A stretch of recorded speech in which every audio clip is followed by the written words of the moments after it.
Yeah, Chicagoland is one of my favorite tracks. I'm super excited. We got the night race, which is my favorite types of races. I don't like the sun. I'm like a vampire racer. I don't want to be near the sun.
So Chicagoland is a 1.5 mile tri-oval track. It's a D-shaped track. It's pretty fun.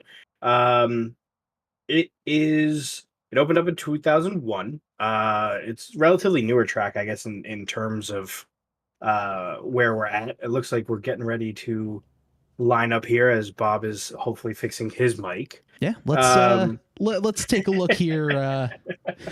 Let's take a look here at the starting lineup for tonight's race. This is going to be a ton of fun. Like we've mentioned before, our starting lineup here brought to you by our friends at Shoes Lawn Care Service. On the pole is the number 99 machine of Philip Scott. He ran a 29.72 second lap. John Canizaro Jr. in the number 77 machine on his outside in row number 2. Row number 2 rather has the 60 of Ryan Cole. James Lorello on his outside in 4th. Row number 3 has the 72 of Jonathan Gaston and Ace House on his outside for row number 3. Row number 4 shows Chris Gabot and Jacob Bettis. Johnny Eckert, one of the newcomers to TNR this season, in 9th. Jason Shue on his outside in 10th. A couple of newcomers here to TNR make up row number 6. We have the 11 of Alex Buffoli and Ross Stevens on his outside. A couple of TNR vets in row number 7 with Robert Tripp and Adam Stewart. Craig Stuka, DJ Weeks. Good to see DJ out there with the TNR crew. It's been a while since he's been racing with us, so great to see him in row number 7. And, row number 8. And then finally, row number 9. This is the number 7 machine of Garrett Gleason and Cody Hammond make up our 18-car field tonight. One of the bigger fields that we've had here in TNR in recent weeks, so very, very cool to see that. It's great having a bunch of guys out here, new faces coming in, old faces returning. Fantastic. That is for sure. We have the cars getting ready to make their move here tonight at TNR. The pace car moving off the old school early 2000s Mustang. You love to see it. It's been a while since we've seen that pace car. Yeah. So the field getting themselves ready to go here for 100 laps at Chicagoland Speedway. This is certainly going to be a good time here tonight for these drivers. A lot of nerves right now, looking to see, exactly how this car is going to play out, how the track is going to handle, and a couple keys for tonight's race. The biggest keys are tire wear and where are you going to run the car. The bottom is probably going to be the quickest way around in the beginning. Once the tires start warming up, they're going to start sliding back up the track, and the top side is going to have a little more momentum, and they'll be able to get a little quicker going around the outside as the tires age. But you can make up a ton of room on the inside, even running the middle. Just got to watch out for those seams there. You see the different ways the asphalt was laid here on the track. Those seams, for whatever reason, don't have nearly as much grip. So it's easy to lose it, especially coming out of turns 2 and 4. So we'll see how those work. But pace car pulls off, green flag in the flagman's hand, green flag in the air. And we're racing here at Chicagoland. Philip Scott gets a great start. He's got Canizaro Jr. on the outside. They're side by side, diving off into turn number 1. Yeah, boy, do they. Canizaro gets the jump down the back straightaway. Got a 2-car tandem going right now between these drivers, but a little bit further back in the pack. We got a good battle here between Cole and Lorello. And even further back, there's the 72 of Jonathan Gaston trying to get away from the 90 of Eckert, as well as the 25 of Chris Cabot. Yeah, Eckert's moving up pretty quick over here. Hopefully he doesn't get sandwiched here, but he's making some moves. That's for sure. I mean, right now, too, let's jump on board here with the 25 of Chris Cabot. You're going to watch these guys fight all race long as we see one driver got into the wall. That was the 47 of Ace House. House losing a lot of momentum. That's going to slow up the 72 of Gaston. Here comes Cabot to the inside to try to take advantage of it. And right there, you see one little tap. It really slows up your momentum, and you're going to start falling back in a hurry. Another issue there. That's the 08 of Buffoli. Looks like he had to make some evasive maneuvers there. It's always the first 5 laps worry me the most. And that's kind of where, everyone's got cold tires, trying to figure out how exactly the car is going to handle. That's where, calamity is more likely to strike, because no one really knows how their car is going to feel. Yeah, they've been able to practice and run around like that, but in all honesty, it's going to be difficult for these guys in the first few laps until they get the tires up to temperature and, the handling of the car figured out. Yeah, and the nerves. It's like, I don't know, like I always say, the first few laps is I'm close to everyone, and my only thought that goes through my head is, don't crash, don't crash, don't crash. Exactly. Right now, Ryan Cole in front of James Lorello. This is your battle for third. And so far, we can see the whole field there on the back straightaway. Not much of a breakaway. No one really driving too far out. We do see John Canizaro Jr. He's opened up about a 3/4 second lead over Philip Scott, who was the pole sitter for tonight. But everyone else so far just kind of minding their P's and Q's. A little bit further back in the pack, we got ourselves a decent battle. Jason Shue trying to track down Jonathan Gaston. Ross Stevens getting some pressure there by the 08 of Alex Buffoli. A couple of newcomers there. There's the 89 of Stevens getting a little loose out of 2. And that opened the door for the 08 to go and take the high side around him. But I think the 89 might have a little bit more of an advantage on the corner entry, because on the inside you have to, you can slow down a little bit more, but the outside is going to have a much better run. We see that with the 08 driving away. Yeah, now, correct me if I'm wrong, Chicagoland, though not a huge track, does still have drafting.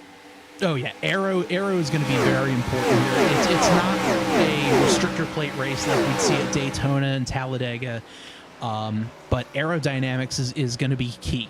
You want to try to stay in the wake of the guy in front of you down the straightaway, and then maybe try not to utilize the draft too much in the corners, just because aero push is definitely a thing with these cars.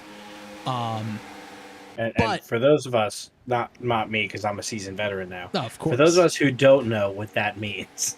So aero push essentially is the car in front of you is blocking the air that you need on the front of your nose to help create that downforce and help you with cornering. And once you get up behind the car, you lose all the air on the front end. The car doesn't want to turn, and you kind of have oversteer, and it literally pushes you up towards the wall, and it's not great for your handling. Or your fender, or probably your passenger side tire. Yeah, pretty much. That right front is going to get killed if you're overdriving entry. Gotcha. Let's jump back on board here with the 90 of Eckert. as he's going to try to work his way and put a little pressure there on the 13 of Lorello.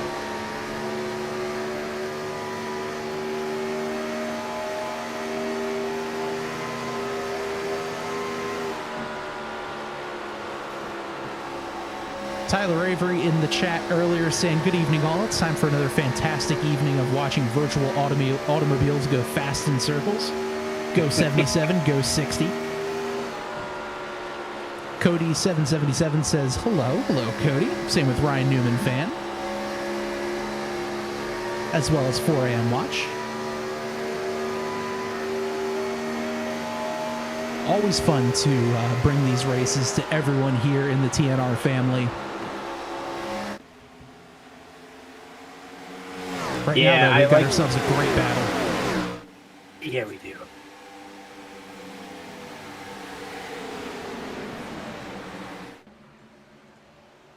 Now, I know I always bring this up relatively early because I never know about what are we doing for pits.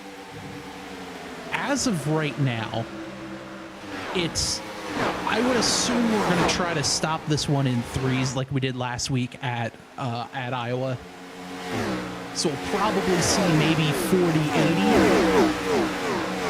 and kind of split it up there. I don't see them being able to do it on one stop. 2 stops is likely going to be your answer. But honestly, anything can happen with these races. You get a weird caution, you have a yellow come out at a weird time, connection issues. I mean, it all could happen. Yeah, I'm so used to TNR. We don't normally get a lot of yellows here. I know I've just cursed it, but we don't normally. So I always just think of the actual, pit stops without thinking about cautions. Yeah, a very, very clean league here at TNR that we get, and you love to see that. Because, last week's race at Iowa, it had our first ever yellow of the season. Yeah. And the week before, we had a double header at Daytona. Both go full green. Yeah, it's not the normal, so I don't even think about it until it happens, and it's like, oh, right, that's a thing. It's like, oh, yeah, I forgot yellows are turned on. These guys actually will crash sometimes. Yeah. And here with the track like Chicagoland, the biggest parts are going to be exit of turns 2 and 4. And if you're side by side, you can cut that dog leg down on the front stretch. And if you're on the outside, you kind of have to almost anticipate if the guy next to you is going to cut it or if they're going to stay out. So perfect example here with the 13 and the 99. Neither of them cut the dog leg. You can go all the way down to the grass if you want. There's no out of bounds here at Chicagoland. But if you're on the outside, you're kind of guessing a little bit. Is the guy on the inside going to cut? Can I squeeze him? Is he not going to cut? What do I do? And there's that big, well, if I get into him, am I going to turn him or am I just going to turn myself? That's a big push there from the 47. He might have grabbed the apron just a little bit. And that kind of pushed him up sideways, able to keep control of the car, but he lost a little bit of time there on the 60. Now Eckert putting some pressure on him, on Ace House. House putting pressure on Cole. And meanwhile, James Lorello able to get around Philip Scott. And he's opened up about a 0.4 of a second lead over Scott. So at this moment, Cannizzaro kind of running away with it. Oh, yeah. Yeah, Cannizzaro right now, 2.5, almost 1.7 seconds over the field. There's Cannizzaro going by, and you can see that gap. It's growing, too.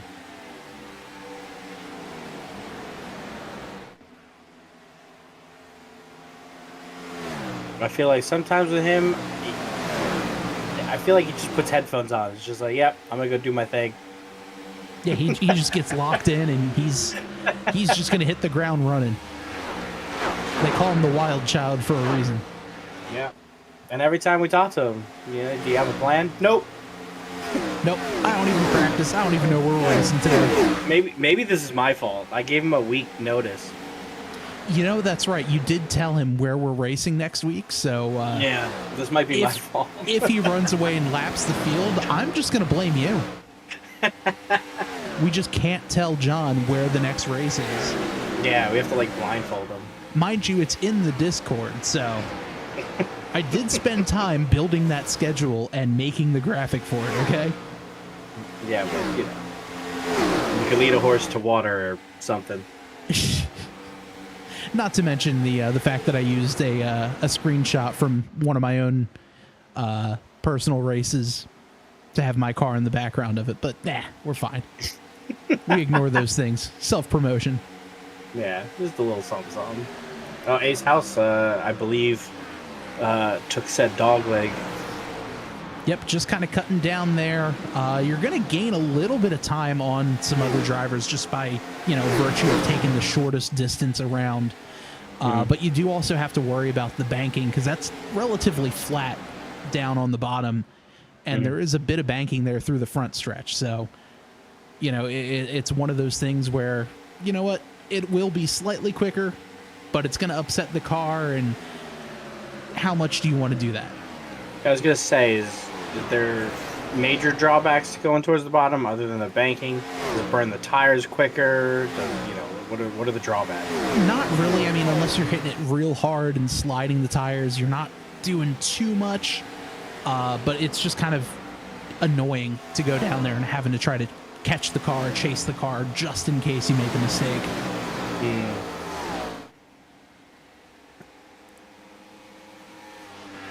Meanwhile, towards the back of the pack, Jason Shu has fallen back quite a bit. He was battling right around the 10th spot, but now Shu fallen all the way back to 17th.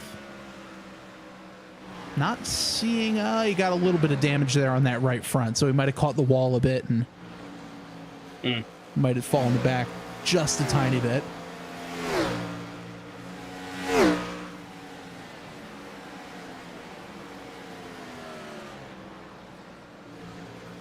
That's a good Meanwhile, time up to. Front, looks like Ace House making his way down pit road. Interesting. Don't know if this is going to be early. Oh, here's another. But Ross Stevens also making his way down pit road. So this could be an interesting play here as we're just coming up on lap 25. Yeah, I thought he was going to go down, separately. He's just going to get his fuel tires and maybe get some of that damage fixed. But there's a lot of people coming. Whoa! Yeah, here come the leaders. Big slide there from the 72 of Jonathan Gaston. He's able to keep it up and running. That was a big swerve. Now here comes the rest of the field. Another big slide there. It looked like that was from the 18 of Craig Stuka. Or pardon me, that was just behind him. That's a 61 of Cody Hammond. Jason Shu down on pit road as well. Here's Lorello, Cannizzaro.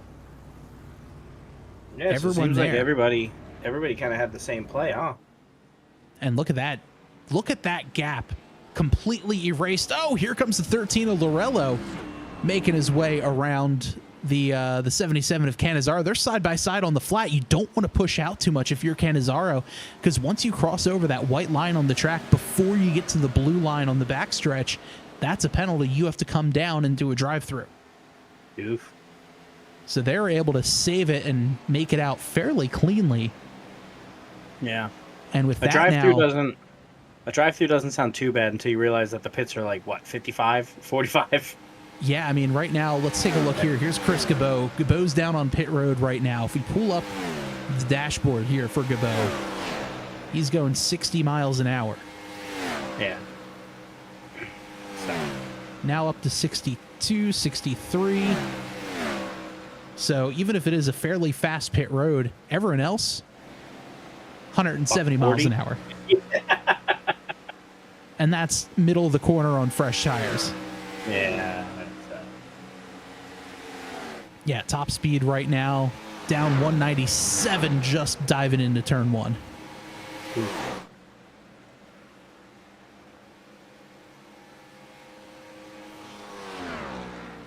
Lorello was able to make up a significant chunk of time on Cannizzaro. Yeah, and I mean, look at the pit strategy or the pit time here. Cannizzaro did a 14.8, Lorello 14.4. Lorello with a monster pit stop there, and he was able to gain, half a second right there on pit road. They came off identical. 13 got to the inside of Cannizzaro, but thought better of it. Now the chase is on.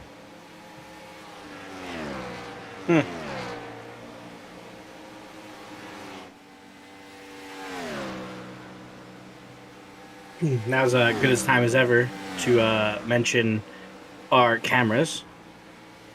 Yes, big thanks to our friends at TrackCams4Gourmets. You can check them out online, trackcams22.com, also on all social media.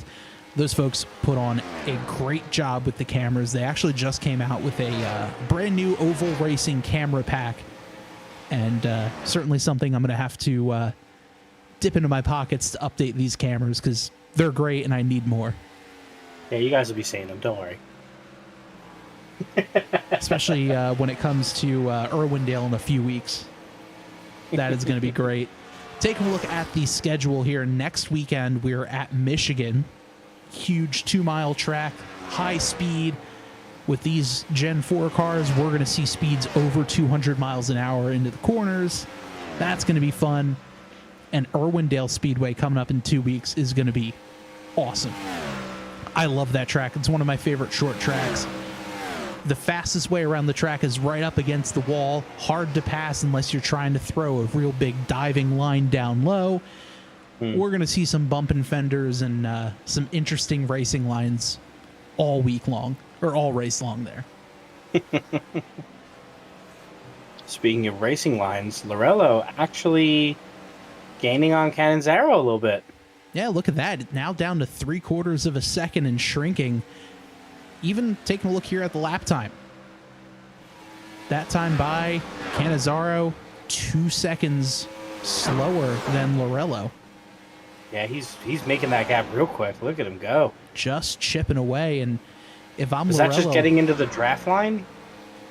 I don't even know, because even if Lorello was getting into the draft of the 77, he is definitely in the draft there. But that would also kind of push the 77 forward just a little bit too. So that's not going to affect things too much. Let's see what that last time by. Yeah, last time by again, 0.18 seconds faster than Cannizzaro was Lorello. Crazy.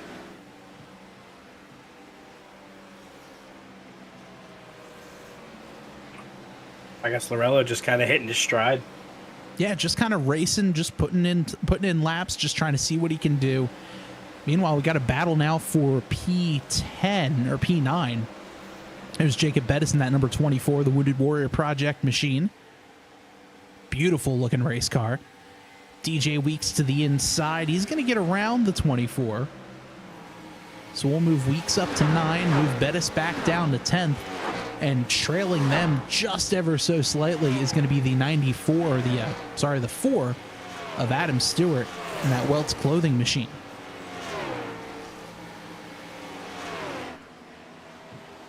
Yeah, he's not too far behind, though. No, definitely not.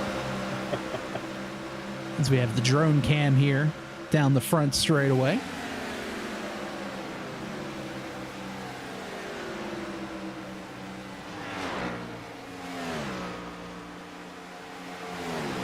Some fantastic cameras here from TrackCams4Gourmets.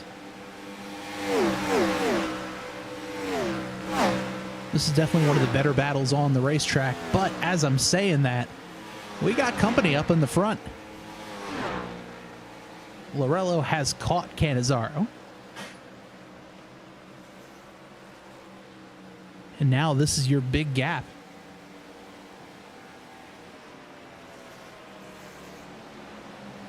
Yeah, 0.2 seconds. And staying pretty stable there, too, between Cannizzaro and Lorello. Right around 210s, I think Cannizzaro is saying, all right, I think I should try to push just a little bit harder. Lorello saying, all right, I don't want to cook my tires too much. I want to have enough for the second run here. And Joe, judging by the way everyone came down pit road, right around lap 25-ish, we're looking on, what, 3 pit stops? Yeah. So we're going to 4-stint this race. Wonder how much how much gas they started with. I know that here at TNR, they do run smaller fuel cells. It's like a 20% I think they're doing 25%. reduction. Yeah, 20-25% reduction on the fuel cells. So now we see a little bit of lap traffic. That's the 3 of Jason Shu. Shu falling off heavily from the back of the field. Yeah.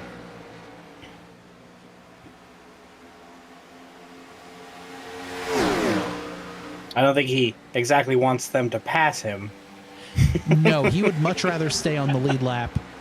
Yeah. Doesn't want to worry about having to be the lucky dog, but now that he's gotten past, leaders still have, probably about 12 to 15 seconds to get to the 25, but that's Chris Gabeau all the way in the back. Not at all likely seeing him back there. I'm actually a little surprised to see Gabeau that far back.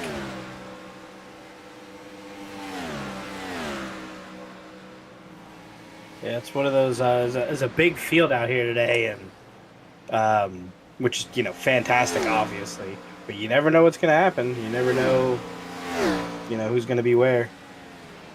Yeah, and I really do think Gabeau might be trying to 3-stint this race instead of 4-stint, because if we take a look at the lap that everyone came down pit road, everyone you see there on that graphic came down on lap 24 or 25.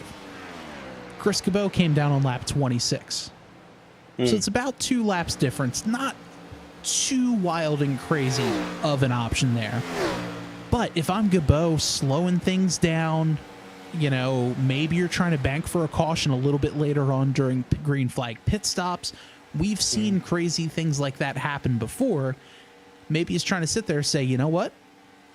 Last week, I was one of those guys that kind of gambled a little bit at Iowa. It paid off. He was able to walk away with the top 10.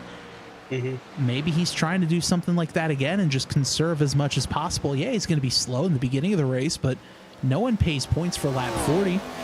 We're paying points on lap 100, so why not try to gamble, try to do something different that no one else is doing? Yeah. Yeah, you never know if it's going to work, right? Exactly. Why not? Why not?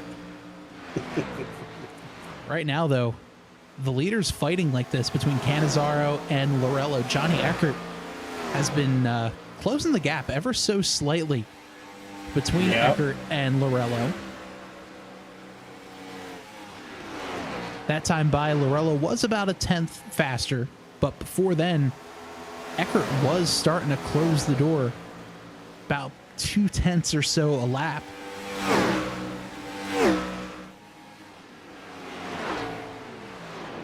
Because now we've got ourselves another little battle here for the lead. Lorello trying to close the door, just over a 10th behind. Yeah, I think this is where Eckert was catching up. I think Cannizzaro and Lorello were kind of not pushing each other, but now I think Lorello tried to make a move and Cannizzaro was like, nah, I don't think so. And now they're racing. As we have our driver's eye view here on the 13 of Lorello. You can feel the back end get sideways and he had to lift out. You felt the back end slide and we saw how sideways he was. It's always a little nerve-wracking as a driver to turn the wheel right when you know a wall's next to you. At 180. Yeah. It's not the turning, it's like, you oversteer and a little bit of ice outside and stuff like that. But usually you're doing like 10 to 30 miles an hour. This is 180, 190. Yeah, slightly faster. Much better that time through for the 13. And we see Cannizzaro there cutting down on the inside. Again, you're allowed to do that. Big lift there for Lorello as we see green flag pit stops happening again. This is a little early, if you ask me. So they're doing every 20, 25 laps? I am a little bit surprised as we see Ace House, but then again, House was our first taker last time through. And then everybody followed in within the next lap and a half. Yeah, so I'm a little surprised to see him come down this early. But, I mean, you know, we've seen crazier things happen. 11 seconds. That's no tires. So he did fuel only this time through. Right? That's yeah. 11 seconds isn't enough for tires. No. Four tires and fuel is usually about 14 seconds. We got a great battle here raging for fourth. Buffoli and Gaston putting on a good look here. Buffoli in that 08 machine just joined the league today. Oop. You had to say it. The broadcaster's curse strikes again. Alex, my apologies. We have another taker down pit road. This time it's James Lorello. Lorello entering the pits. Robert Tripp down pit road. Gaston heading down pit road too. Adam Stewart making his way down pit road. Craig Stuka.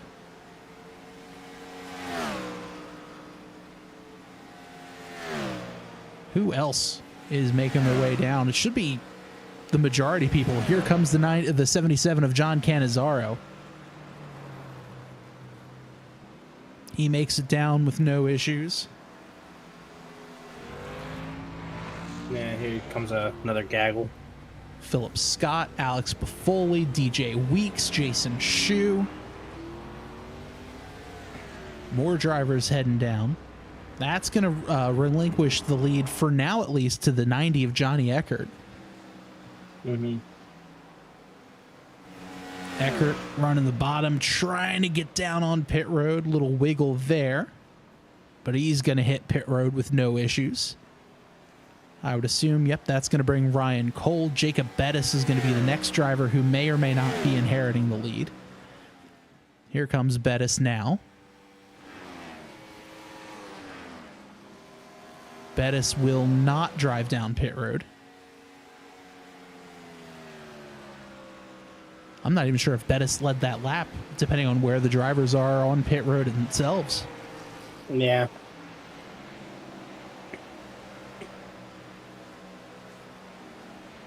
But now I would have to assume that Bettis is going to start thinking about pitting.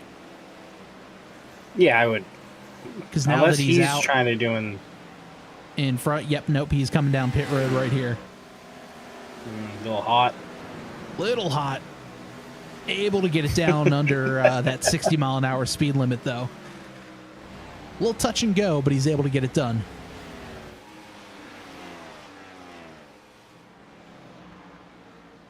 And that will give the lead. I'm having... Oh, whoa. To this guy. Cool. A little bit of panic off on the back end there on the number 90 of Eckert. Looked like he almost got into it. I'm trying to figure out who it was. Let's take a quick look at that one. Wow, yeah, he had a big slide. Let's take a look here at the replay. You see the 47 of House, as well as the 90 or the 61. 61 thought he was going to pit. Yeah, that I think scared that's the what 90, and it looked like House might have gotten to the outside wall as well.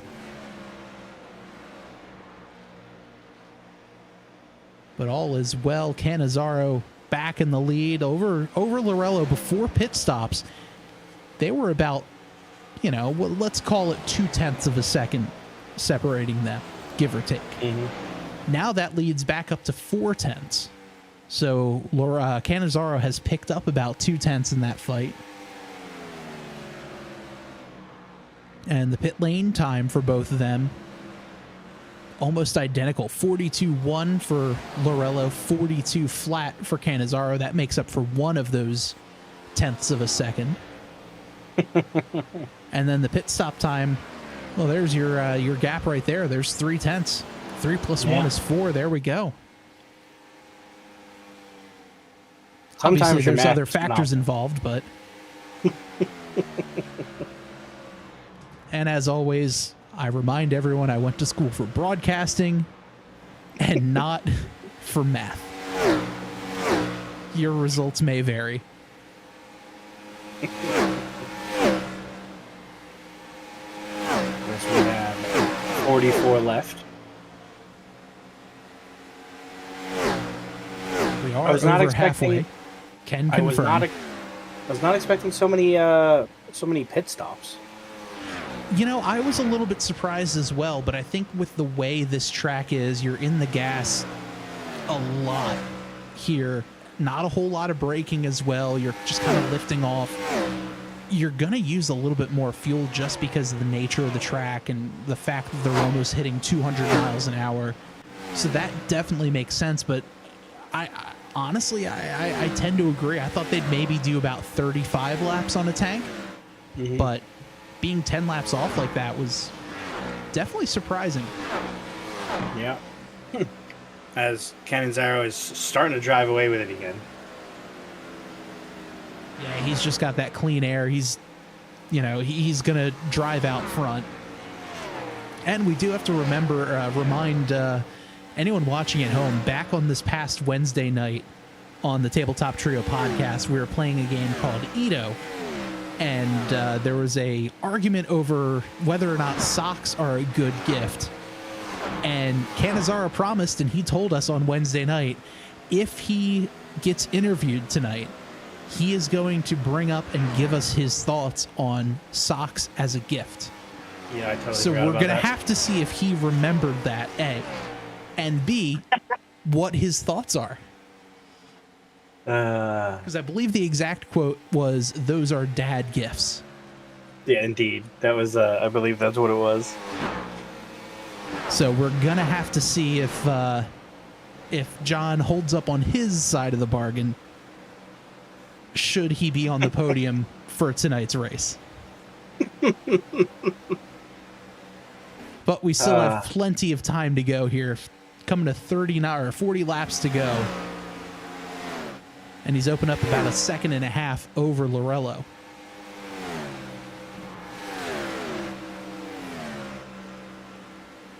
There's Jonathan Gaston in fourth. Ace House is in fifth.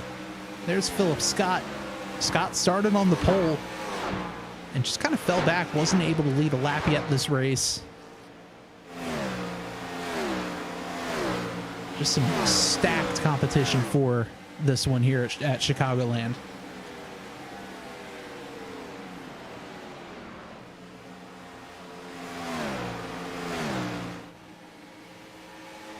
Definitely a shame that this track is no longer raced at in real life. Always provided great racing. It's the home of the infamous Dale Jr. slide job quote.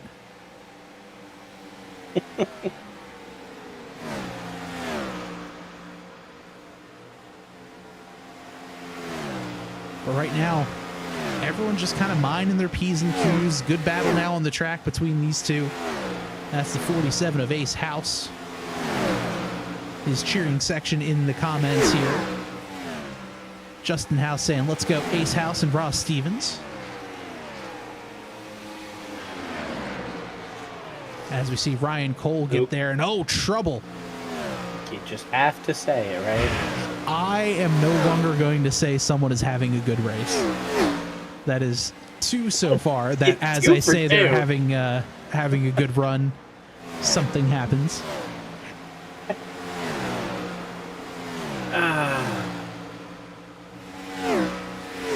We have the race, or the track has broken down into several subsections. No longer a clean pack. Yeah, there's a couple of pockets almost out there on the track, and you can see there's cars littering this racetrack. We have the 13 or the 77 of Cannizzaro. He just got around a lapped car. That's the 25 of Chris Gabeau. Or Gabeau, rather, getting around Cannizzaro. And Joe, we have another round of pit stops already. That's the 72 of Jonathan Gaston making his way down pit road. Well, it's Nadi's house first. Well, looks like he stopped. There might have been an issue here. Did you run out of gas? Let's take a look on the Tabletop Trio replay. Gaston coming down hard onto pit road. And he just stopped, so he might have actually had a personal issue to deal with, so he's no longer in the race car. Let's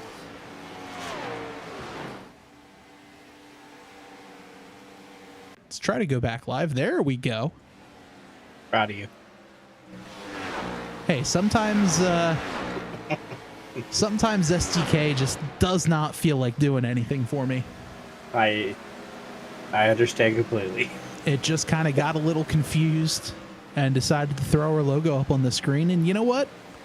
I appreciate the free branding. It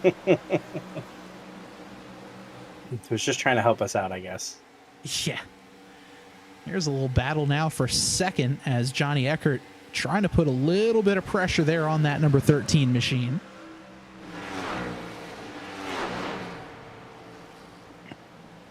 Speaking of shameless plugs, don't forget to like, subscribe if you enjoy these races. They're here every Monday. We have a new league speed, which is returning next, I guess, starting tomorrow. Yeah, in first a surprising turn of events. I've been lovingly calling it in our graphics preseason thunder for the Speed Dash series.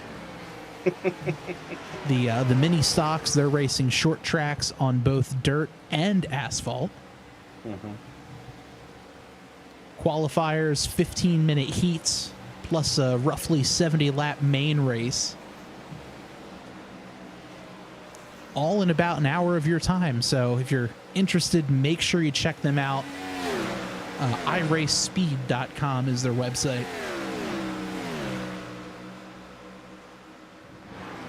As we just saw there, Eckert able to get around James Lorello. Yeah, Lorello really fallen behind. Yeah, I kind of think he might have. Just cooked his tires a little too much trying to check Cannizzaro. And he got held up just a tiny bit there by the lapped car of Ross Stevens. Back to live action this time. Cannizzaro driving away now with 2.4 second lead over Eckert. Morello falling back just a little bit. Ryan Cole putting some pressure on Philip Scott. Ace House, though. First driver down pit road. There we go. Now I feel like but now I feel like there's a sense of normalcy. But if we take a look, he's coming down on lap 72. The longest run he's had tonight was about 24 laps. If he was to do 24 laps, he's probably sitting there saying, all right, you know what? I think I could do 27, 28. Even then, that's only going to get him to the white flag. He's going to have to do a 29 lap stint here to make it the rest of the way on fuel. And unless he saves, it might actually be pretty tough. Everyone else has came in on lap 50. And if I'm the rest of the field, I'm sitting, okay, I'm staying out as long as I possibly can and not even thinking about pit road until I complete lap 75. Right.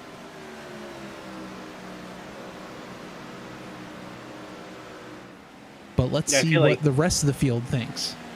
I feel like this is one of those things where, do you pit 75? Do you pit 80? Do you 85? Like, what point do you want the freshest tires but not losing time? I think if I'm these guys, as soon as I hit my number and say, okay, I can do definitively this many laps while pushing as hard as I can and not saving, that's when I come down pit road. Whether it's lap 75, 76, 77, I want to get fresh tires as quickly as possible, get as much time ahead of everyone else and try to undercut the rest of the field. That's what I'm going to do. As we say that, the number 18 of Craig Stuka making his way down pit road right now. As is Robert Tripp. Stuka there in that DVD-O-Rama machine. Fantastic. Great looking race car. Adam Stewart makes his way down pit road. Adam was telling me earlier before the race that he got a ton of time practicing, picked up some pointers. He was asking me for some pointers as well. He was working with Ace House quite a bit too. And now our leaders heading down pit road, Cannizzaro and Lorello. And Eckert stayed out. Yeah, Eckert stayed out. He might be waiting to get past lap 75 because now we're at 25 to go. In theory, everyone who pits now, well, obviously everyone who pits now will be able to make it the rest of the way. Right. It all now depends on what are your lap times looking like. Here comes the 90 of Eckert heading down pit road right now. He's got the 3 of Shu behind him. That's going to give the lead off to Ryan Cole, but Cole's coming down pit road. Philip Scott coming down pit road. DJ Weeks also making his way down pit road. Everyone here coming down now. Buffoli in there. That is going to leave Jacob Bettis. Bettis staying out. Chris Gabot going to be staying out as well. And if I'm Gabot, I'm sitting there saying, all right, boys, I still have a few more laps before I need to pit. Let's get this yellow. Let's trap the entire field down a lap. I can get a free pit stop, still maintain the lead, and we're all going to be okay with this. It would be in a not so perfect world because you'll need a caution. That is for sure. And as we say that, here comes Gabot making his way down pit road. And look at that. He was behind in cycle. Now he's going to pit with everyone else.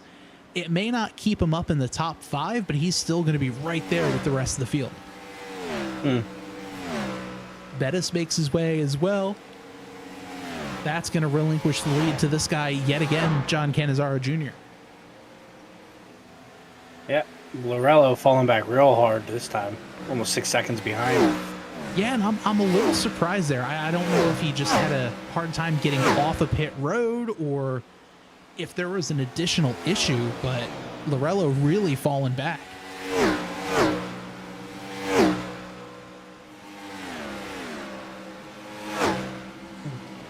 I kind of thought he was like not playing coy, but it was just kind of keeping it easy, so you could really push it in the last 20-something laps. But I don't know, it doesn't seem to be the case. Yeah, I'm a little surprised. I thought that was exactly what the plan was going to be, kind of back off a little bit, let him drive away, but I don't know if him sliding the tires too much through 3 and 4 was hurting him or what exactly the issue was.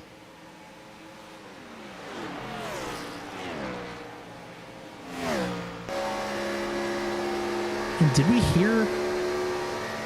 I hear what I thought I heard? Are we clutching into the corner? We are clutching into the corner. Is he really trying to save that much gas? Yeah, that's what it sounds like. We have 20 to go, pitted on lap 20 or 75. Maybe they do have an issue where it's like, okay, maybe they can only go about 23, 24 laps. And if there's a yellow, I'm sure he's just saying, you know what, I'm not going to pit, so let me save in case we have overtime. Again.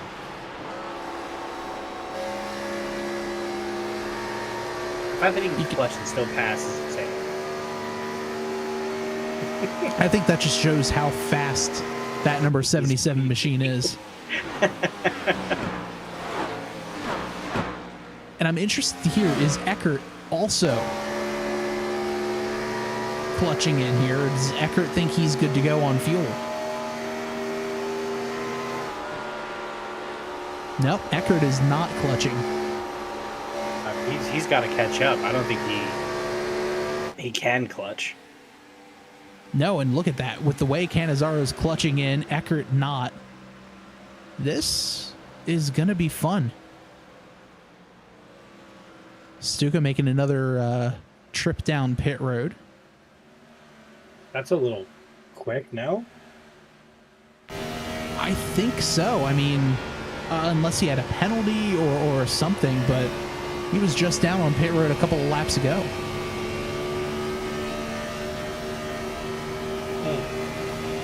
Cannizaro reminding everyone, hey, your sock's untied, but here comes Eckert to the lead.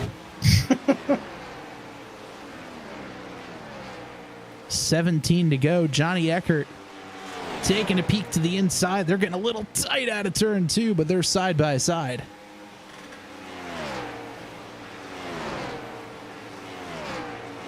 Is this the next 17 laps? I would hope so, because this could get interesting.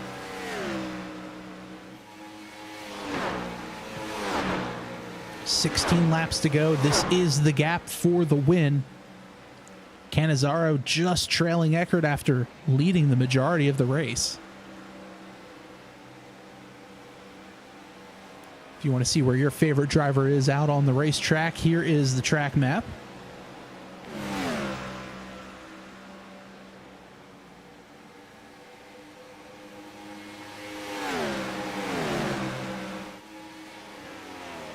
Now down to 15 laps to go.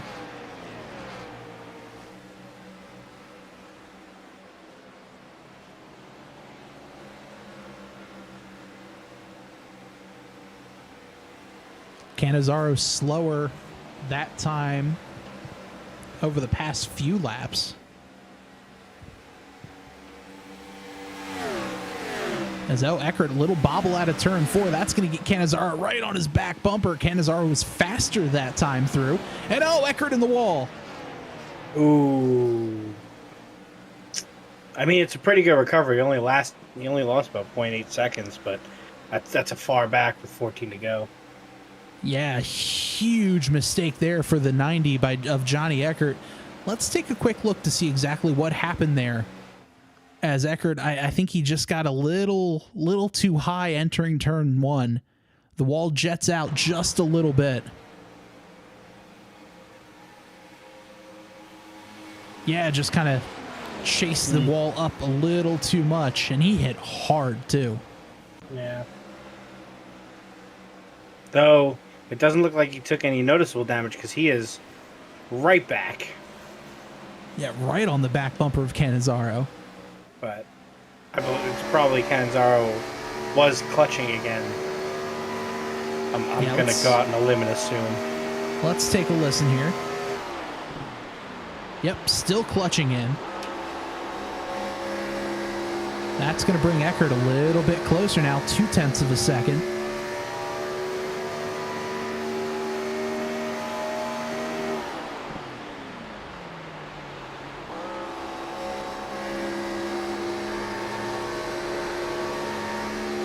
We're on board with Cannizzaro.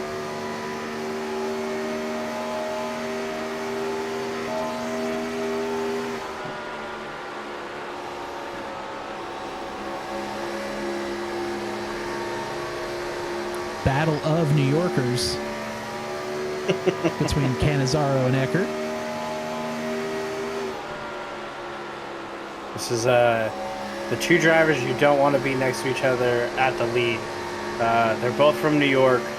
They will crash into each other for the victory. Especially if you're driving on 440, 287, or the New Jersey Turnpike. A little Northeast humor for everyone who's not from the area. But right now, this battle is really heating up between the 90 and the 77. And I'm sure if I'm Cannizzaro, I'm saying, man, the Dizzy guys aren't here. This is great. And all of a sudden, here's Johnny Eckert saying, not so fast. I'm gonna insert my dominance here now. Yeah. Or assert my dominance here. It really came out of nowhere in the race. Yeah, Eckert, I mean, he was kind of floating around the top 5 for most of the race. It was a lot of Early on, it was Lorello that we kind of thought was going to give Cannizzaro the fight. Same with the 99 of Philip Scott. But then both Scott and Lorello fell off just a hair. They've stabilized now. Lorello in third, Scott in fifth. But this battle heating up with only 8 laps to go.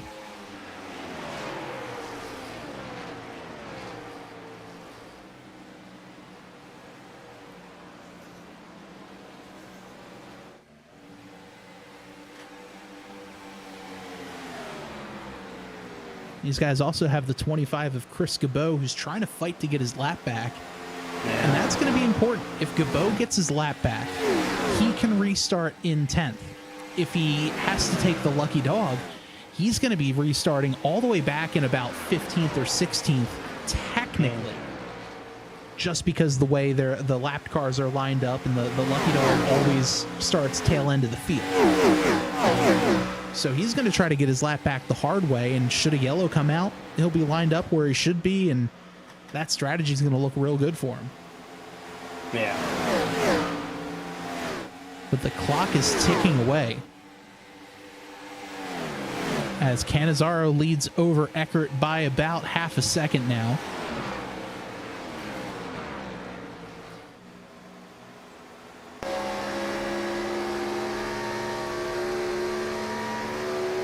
Gabot drags the wall just a bit. I wonder... Nope, never mind. Yep, still clutching in. Ace House makes his way down pit road. Oh, there goes that question. Just a couple laps short. He was indeed a couple laps short. Maybe he was hoping for a yellow. I know I would have if I was him. Just kind of saying, oh man, this strategy was going to work out, but yellow flags did not fly here. Mm-hmm. Now we got 4 to go. Yeah, coming to 4 to go. Let's take a look here at the last time by. That time, Eckert picked up about half a tenth. He's going to need more than that with only 4 remaining and half a second to go. Yeah. And now is where I assume we're going to hear not the sound of clutching. Let's take a listen here. Coming out of turn number 4, down the long front straightaway.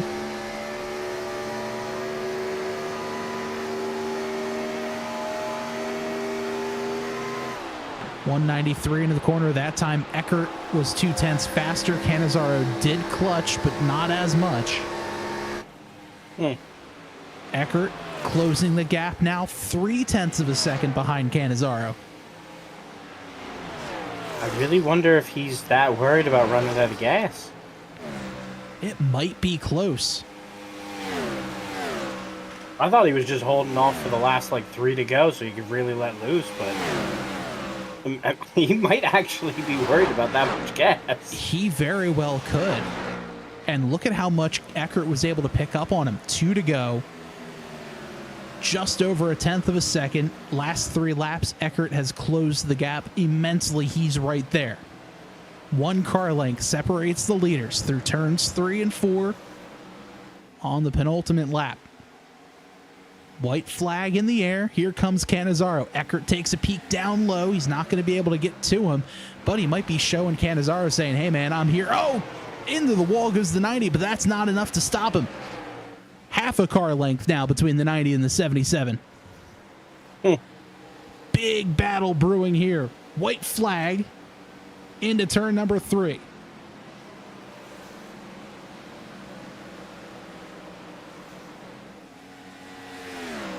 Eckert trying to put on the pressure, but that's not going to be good enough. John Cannizzaro wins at Chicagoland. What a finish. Some incredible racing between these two drivers. Cannizzaro gets the win over Eckert. Lorello comes home in 3rd. Ryan Cole 4th. Philip Scott 5th. DJ Weeks comes home 6th. Alex Buffoli coming out of turn number 4 in his TNR debut. He'll come home P7. And what a run for Adam Stewart. He'll finish in 8th tonight in front of Chris Cabot. Jake Bettis in P10. Robert Tripp in 11th. But here is the number 77. Canizaro, he's going to get a congratulations from his buddy and teammate Ryan Cole. And is Canizaro going to burn it down? Or did he run out of fuel? I don't hear an engine running. So that does answer our question. So Canizaro's just going to park it there. Wow. What a finish. What a run. We're going to break it all down with our top drivers. As wow, what a great run there. Canizaro gets the win. Insane. Jonathan Gaston in the chat. I hope your son's doing okay. It's just a game here. Hopefully he's feeling okay. That is for sure. But right now, Joe, let's get a chat with some of our top finishers here, and you're joined by our third place finisher, James Lorello. Hey, James, congratulations on the podium finish. You had some intense battles for position. What kind of happened that you fell back a little bit? Yeah, I just didn't manage fuel enough and drove a little bit too hard in those middle runs. I should have conserved earlier, so I would have gone a little longer and then had enough to kind of keep going at the end there. So that's another fuel run that was really fun. Good racing with John. Just wish I had run the race a little different. And did you kind of follow the the strategy you had starting the race, or did you kind of have to adapt on the fly? Yeah, I had to adapt. I didn't realize that I wasn't saving enough in the first couple runs. I was short a lap or so. I knew I would have to save from the beginning at least, so I tried to do that, but I would um, definitely could have saved a little bit more so that I would have had extra on that last run and been able to just go full speed on the last 2 runs. We really thought you had it there for a little bit, and then all of a sudden you started falling back. We were really confused on what was happening. That seems to make complete sense. I'm sure you got some shout outs for us here. Yeah, thanks to everybody that are glad to be back racing again, and excited to see what next week brings. Good racing. Glad that we have the turnout we have. Awesome. Well, congratulations again, and good luck next week. Thanks, guys. All right, that was our third place finisher, driver of the number 13 machine, James Lorello. Now I'm joined by our second place finisher, driver of the number 90 machine, Johnny Eckert. And Johnny, congrats there on a P2 finish, a really hard fought P2 at that. Talk us through that battle between you and Canizaro, because that was incredible for the last, 20 laps or so. Yeah, I'm a little gutted. Yeah, I had a extra lap on him fuel wise, so I felt pretty confident going into the final run that I was going to be in good shape for the rest of just to kind of run at my own pace. So when I came out of the pits like a second and a half or something like that behind him, I was like, oh, this is doable. So I just kind of got in a groove. I caught him a little bit quicker than I expected. And I feel like that, I don't know if I overdrove a little bit or if that threw me off, but yeah, I had good pace that last run. If I felt like I would have been able to hold him off if I could have just got back into a rhythm once I got by him, but tagged the wall completely threw me off, and I don't know if something was bent or if my tires were just toast, but I just felt like I didn't have the pace behind him anymore. It was just really, really, really tight. So yeah, it was a really tough battle, but man, I feel like that whole race was building on pit road. Yeah, and that's something we've seen a lot this season, and even last season as well. I know you didn't run with us last season, but pit road was kind of the make or break for a lot of these runs, and we saw it right there. And you'd mentioned you had a lap on John, fuel wise. How close were you to running out there at the end? I had an extra lap. I'm back in my pit stall right now. So I did a whole nother lap, I guess, and I still have a little bit of fuel left. So, not much, point 1 gallon, but still, Wow. I had about another lap of fuel left. So, yeah, it could have been. I probably could have cut it a little bit closer, but at the same time, it sounds like he ran out coming across the line. So, I'm glad I didn't have to worry about that. But Definitely. And taking a look to next week, going to be racing at Michigan. What are your thoughts about racing there?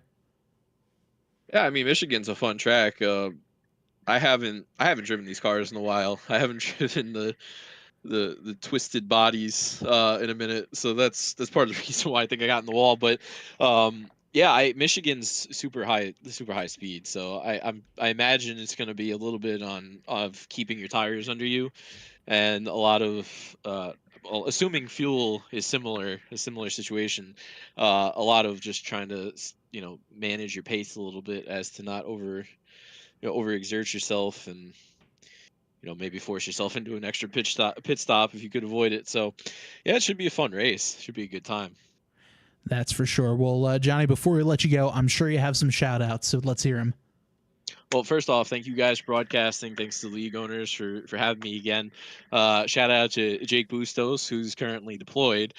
He sent us a message this morning. He's like, "Hey, TNR's at Chicagoland," and I'm like, that's I was a little skeptical because I heard it was Gen 4, but at the same time, I'm like, we haven't driven something like this in a while, so yeah, I'm glad to be here, and I appreciate him for pointing us this way. But shout out to my teammates tonight, Alex Boffley, DJ Weeks, and Cody Hammond. Cody made his return to iRacing for the first time in 6 years, so shout out to him, and good job on keeping it in one piece. But yeah, thanks to all of them, and looking forward to Michigan next week. Awesome. Well, Johnny, congrats there on the P2 finish, and looking forward to chatting with you next week at Michigan. Hope so. Have a good one, guys. Take care. Awesome. You as well. And now let's head down to Victory Lane, where Joe, you've caught up with the Wild Child, back-to-back wins here at TNR. It's John Cannizzaro Jr. Hey, John, chatting again as you are the number one this week. What was going through your mind as you crossed the line? Because we were thinking you were just saving gas to floor it, and then we realized you didn't seem to have much gas. Would you like the PG version, or would you like the soft-coded version for broadcast? We're on YouTube. It's fine. Oh well, I know my channel does not appreciate the swearing too much, but you should. It's a family show, okay?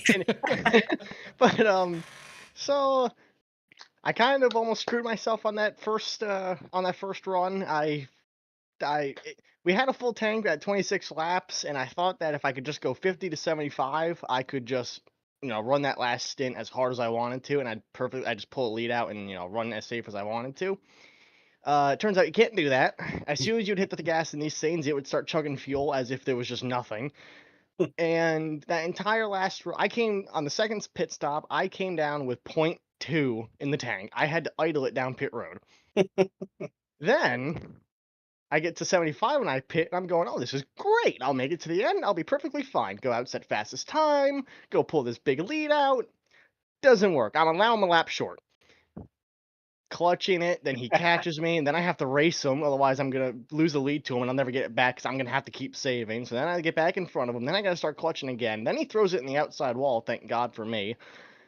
Then I have to start clutching again, and then he gets back to me and I have to start racing, and I cross the finish line with 0.1 of a lap left. I didn't even get to the backstretch and it ran out. Yeah, we're waiting for you to spread it down, and then I was like, I think that car's parked.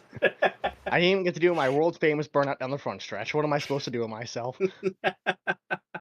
Now, I assume you have forgotten about the sock situation. I did not. Wednesday. I've been waiting for this.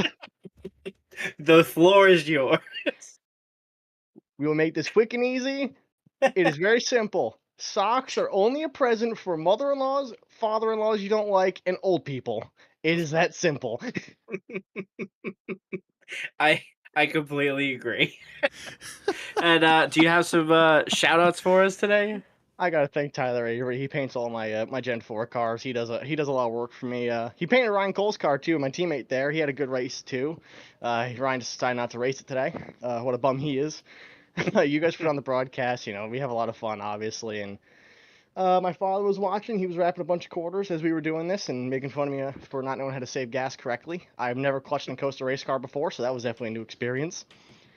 You know, everybody that's on the car, you know, stay tuned Sports Jimbo. He's not really around here too much anymore, but you know, he's still a good guy. He's still on all my race cars, so he definitely deserves a shout out. And yeah, Garrett puts on this league for us. He did screw up the first session, but here we are. We still got the win.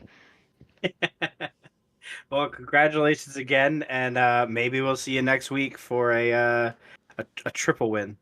We'll try. All right, that is John Cannizzaro, our winner tonight here at Chicagoland. And Joe, what a fun race. A great fight there at the end. Always great to see.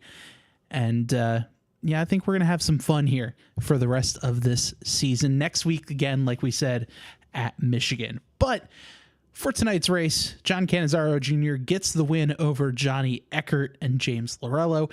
Ryan Cole comes home P4. Philip Scott in 5th. DJ Weeks comes home in 6th. His first TNR race in quite a while. Alex Buffoli in 7th. Adam Stewart with a great finish. He'll come home P8. Chris Gabot comes home in 9th. Jacob Bettis rounds out our top 10. Robert Tripp comes home 11th. Ace House in 12th. Cody Hammond in 13th. Jason Shue 14th. Ross Stevens 15th. Craig Stuka in 16th. Jonathan Gaston in 17th. And Garrett Gleason will round out our 18-car field tonight. Joe, this was a ton of fun, and I'm really looking forward to Michigan next week already. Always, you never know what's going to happen here. You never know. Is it the cautions? Is it running out of gas? Is it the wall? You never know with TNR. These races are so much fun. That's for sure. And don't forget, programming note for the Tabletop Trio Podcast Network. You could join us tomorrow night at 9:15 p.m. Eastern. It is the preseason Thunder special event for the Speed Dash series in the mini stocks. They're going to be racing at Bristol. It's an open session, not in the league, so anyone who wants to race is more than welcome to race. Make sure you check them out, iRaceSpeed.com, for all the info. You can sign up with them there. Like I said, this broadcast can be right here on the Tabletop Trio Podcast Network right around 9:15 p.m. or so Eastern tomorrow evening. And as always, Wednesday nights, 8 o'clock, right here on the network, here on YouTube and on Twitch. You can follow along the Tabletop Trio podcast as well. So I think that'll be a good enough jumping off point for us tonight. So for one final time, I'm Bob. I'm Joe. And this has been Total Nonstop Racing League Shoes Lawn Care Service here at Chicagoland. Have a great night. We'll talk to you soon.